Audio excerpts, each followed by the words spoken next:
गोल बाजार रामलीला मैदान में अवैध कब्जा, रामलीला कमेटी ने पत्रकार वार्ता में जताया विरोध। गोल बाजार रामलीला मैदान में चहुओर कब्जा हो गया है। अतिक्रमण की वजह से रामलीला मैदान का अस्तित्व खतरे में नजर आ रहा है। रामलीला मंच के दाईं तरफ राम दरबार की स्थापना करते हुए करीब 2000 वर्ग फुट जमीन पर अवैध रूप से कब्जा कर लिया गया है। यहाँ नगर निगम द्वारा 2 करोड़ रुपए की लागत से ऑडिटोरियम निर्माण की योजना तैयार की गई है, जिससे आने वाले समय में रामलीला मंचन के आयोजन पर संकट मंडरा रहा है। यह आरोप गोल बाजार रामलीला कमेटी ने पत्रकार वार्ता में लगाते हुए शासन प्रशासन से तत्काल कार्रवाई की मांग की है। कमेटी के प्रमुख पदाधिकारी एडवोकेट भरत अग्रवाल ने बताया कि गोल बाजार रामलीला मैदान में वर्ष 1884 से रामलीला का सफल मंचन होता आ रहा है। शहर की सबसे पुरानी रामलीला कमेटी द्वारा हर साल सफलतापूर्वक रामलीला का मंचन किया जा रहा है। इस साल भी 25 सितंबर से रामलीला का मंचन किया जाएगा। समाज सेवी रवि खरे ने बताया कि इसके करीब एक सप्ताह पहले भूमि पूजन किया जाएगा, लेकिन विडंबना है कि अभी तक रामलीला मैदान में व्याप्त अतिक्रमण के हटाने की कार्रवाई नहीं की गई है। देखिए आरपीकेपी इंडिया न्यूज़ कटनी से अभिमन्यु विश्वकर्मा की रिपोर्ट। क्या आप लोगों की मांग है? हम लोगों का ये कहना है कि गोल बाजार रामलीला कमेटी द्वारा 1884 से इस मैदान में लगातार रामलीला का आयोजन दशहरे के समय 1 माह के लिए होता चला आ रहा है। इसकी पुष्टि के संदर्भ में या इसके समर्थन के पक्ष में न्यायपालिका ने भी विभिन्न समय पर अपने निर्णय दिए।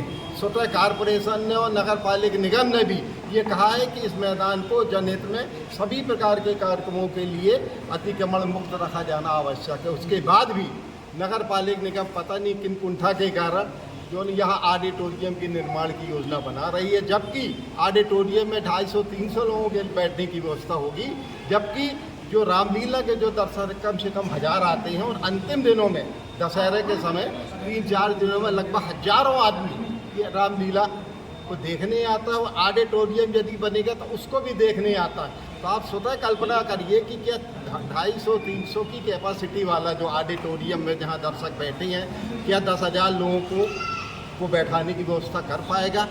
मेरा यही स्पष्ट रूप से मत है कि ये जो है एक सीजन भी नहीं झेल पाएगा ऑडिटोरियम। तो और नगर निगम के पास में विकल्प में नगर निगम के पास में ऑडिटोरियम के निर्माण के लिए पुरानी कचहरी है, जंगल दफ्तर है, महिला महाविद्यालय है, यानी कई प्रकार की जगह कारपोरेशन के पास में उपलब्ध है।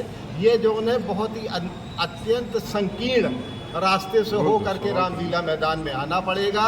यदि कोई दुर्घटना होती है तो आप स्वतः अनुमान लगाइए कि क्या यहाँ तक जो मदद है वो नहीं। ऑडिटोरियम के अलावा यहाँ अतिक्रमण का भी कोई मुद्दा है क्या? हाँ, ऑडिटोरियम के अलावा स्थिति ये है कि रामलीला स्टेज से लगभग 10-12 फुट दूर ही रातों रात जबरदस्ती अवैध रूप से एक गिरोह जो 10-12-15 निखल्ले लोगों का गिरोह है, जिनके पास केवल न्यूसेंस है और इसके पास कोई काम नहीं है, इस प्रकार से धार्मिक आड़ में धर्म स्थानों की स्थापना करके अवैध लाभ लेना, दिन भर गांजा पीना, स्मैक करना, यही देखते चले आ रहे। यदि हमारे यहाँ रामलीला होगी और सामने आप मुश्किल से 10 फुट 12 फुट दूर पर चबूतरा बना लिए और भगवान की मूर्तियाँ रख ली, और अच्छा आप यदि देखें मूर्तियों को देखें तो स्पष्ट हो जाता है कि ये पहले से योजना बनी, कोई लोकल की मूर्तियाँ नहीं है, ये पहले से योजना बनी थी कि इस प्रकार से अपन को कब्जा करना।